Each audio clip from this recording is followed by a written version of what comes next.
Hello guys, কেমন আছেন? আশা করছি ভালোই আছেন। আজকের রেসিপি হচ্ছে ইলিশ মাছের মাথার একটা ঝাল ঝাল রেসিপি নিয়ে এসেছি। এটাকে বানানোর জন্য সবার থেকে প্রথমে মাছে হলুদ আর লবণ ভালো করে মাখিয়ে নিতে হবে। তারপর একটা কড়াইয়ে দিয়ে দিব আমি সরিষা তেল, পাঁচফোড়ন আর পেঁয়াজ বাটা দিয়ে এটাকে ভালো করে নাড়াচাড়া করতে হবে।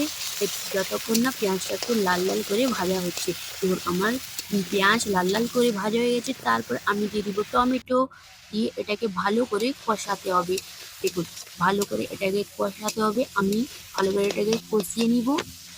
দিয়ে দিব লবণ। লবণ দিলে তাড়াতাড়ি টমেটোগুলো ভালো করে গুলে যাবে। তারপর এটাকে ভালো করে নাড়াচাড়া করতে হবে। তারপরে দেখুন আমার মশলাগুলো এবং টমেটোগুলো কষানো হয়ে গেছে। তারপরে আমি দিয়ে দিব লঙ্কা পেস্ট, হলুদ গুঁড়ো, জিরে জিরে গুঁড়ো দিয়ে এটাকে একটু নাড়াচাড়া করে তারপরে ঢেলে দিব জল। জল দিয়ে এটাকে ভালো করে কষাতে হবে।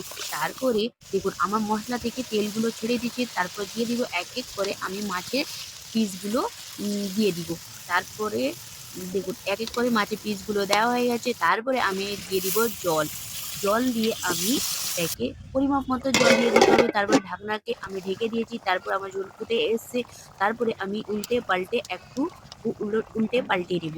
তারপরে আমি এটাতে আবার ঢাকনা ঢেকে আমার উলট পালট করা হয়ে গেছে। তারপরে আমি আবার ঢাকনায় ঢেকে দিব। তারপর আমার দেখুন তৈরি হয়ে গেল আমার ইলিশ মাছের মাথার ঝাল ঝাল রেসিপি।